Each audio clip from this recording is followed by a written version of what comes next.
और ब्रेक के बाद आपका एक बार फिर से स्वागत है। देखिए, कोरोना संक्रमित मरीजों के परिवार वाले आईसीएमआर द्वारा प्रिस्क्राइब्ड दवा टोसिलिजुमैब को पाने के लिए एड़ी चोटी का जोर लगा रहे हैं और उसके लिए किसी भी कीमत को देने को तैयार है। लेकिन चौंकाने वाली बात यह है कि ये दवा कितनी कारगर है, इसको लेकर अभी तक ये साबित नहीं किया गया है कि आखिर इस बीमारी में ये दवा कितनी कारगर है। अब सवाल ये उठता है कि आखिर लोग क्यों इसे पाने के लिए भागम भाग कर रहे हैं और साथ ही साथ इसकी कमी आखिर क्यों हो रही है। देखिए मेरी सहयोगी दिशा की एक खास report.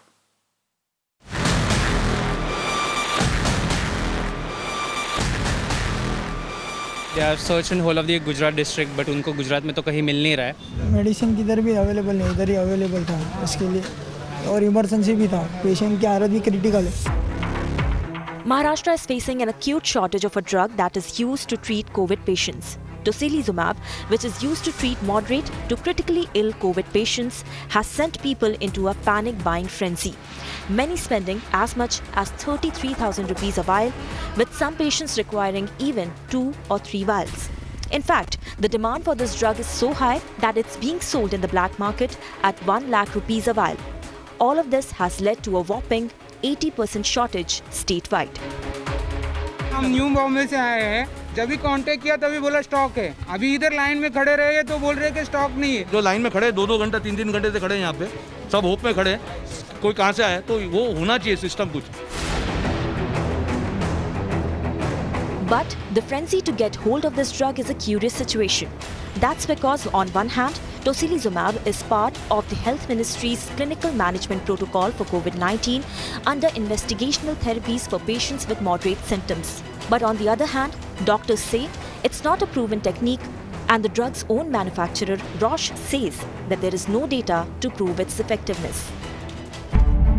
In a response over email, the drug manufacturer Roche told Mirror Now, and I quote, "The first of our 4 clinical trials, Covacta, did not meet its primary endpoint of improved clinical status in hospitalized adult patients with severe COVID-19 associated pneumonia. In addition, the key secondary endpoints, which included the difference in patient mortality at week 4, were not met. However, there was a positive trend in time to hospital discharge in patients treated with Tocilizumab. Roche remains committed to continuing the Tocilizumab clinical trial program in COVID-19 to further explore Tocilizumab in other treatment settings, including in combination with an antiviral. Essentially implying that the drug did not improve COVID-19 symptoms or reduce deaths, and that the drug is still being studied to check effectiveness in treating COVID. Meanwhile, doctors who are treating patients with the drug say in some cases it has not proved to be helpful at all. In fact, the patient's immunity further impacted. Doctors also say that the drug has side effects, but sometimes they prescribe it because it's what the patient's family wants. Some studies shows that this drug is not useful at all in COVID. This drug is mainly meant for the rheumatoid arthritis. It was used for that, and some studies shows कि yes, it is useful in a cytokine storm. But we are not writing this drug because it's not that much helpful. In fact, it's giving more side effect, more adverse effect. Nowadays, so much in media about the tocilizumab, remdesivir. So patient, in fact, they are asking, patient and their relative, they are asking, so please give this drug, give this drug. So, and doctors sometimes feel कि okay, if they are asking, there is not much harm, so why not? While Mumbai distributors maintain that they do not really know by when the new or the fresh stock of Tocilizumab will really come in, but this is the whole journey of the drug here that we are talking about, which we still do not know whether it's effective or not effective for the COVID-19 treatment. This has led to the panic buying, people spending thousands and even lakhs of rupees for a drug which is still in a protocol use. With video journalist Kalpesh, this is Disha Shah for Mirror Now from Mumbai.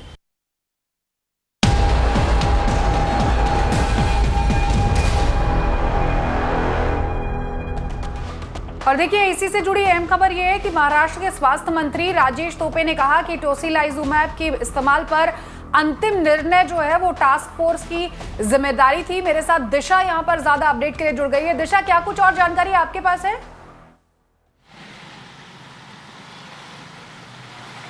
जी बिल्कुल, जब खुद manufacturing company ने ये statement निकाला कि कैसे ये दवाई जो है वो इफ़ेक्टिव नहीं रही है, महाराष्ट्र के हेल्थ मिनिस्टर राजेश टोपे ने ये पूरी जिम्मेदारी कि ये आगे यूसेज करना चाहिए कि नहीं, या कोविड पेशेंट्स को ट्रीट करना चाहिए कि नहीं, कि उसकी पूरी जिम्मेदारी जो है वो कोविड टास्क फोर्स को दी गई है। अब इसमें कोविड टास्क फोर्स का दो कहना है। एक तो सबसे पहले वो पूरे अस्पतालों की रिव्यू जो है एक डेटाबेस कलेक्ट करेंगे, जिसमें कितने पेशेंट्स को ये इंजेक्शंस दिए हैं, उनकी रिकवरी रेट, उनकी इम्पैक्ट, उनकी साइड इफ़ेक्ट्स, उनकी ये अगर ये इंजेक्शन देने के बाद मृत्यु हो चुकी है, ये सारी जो इन्फॉर्मेशन है वो कंपाइल करेंगी, एनालाइज करेगी, स्टडी करेगी और उसके बाद ये नतीजे तक पहुँचेगी कि क्या ये इंजेक्शन या ड्रग जो डॉक्टर्स कह रहे हैं इफ़ेक्टिव नहीं है वो कंटिन्यू होनी चाहिए या नहीं। और दूसरी ये अहम बात है कि कॉस्ट बेनिफिट रेशियो, क्योंकि ये इतना एक्सपेंसिव ड्रग है, 33,000 40,000 का भी ब्लैक मार्केटिंग में 80,000 तक भी मिलता है और लोग इसको पैनिक बाइंग बहुत कर रहे हैं।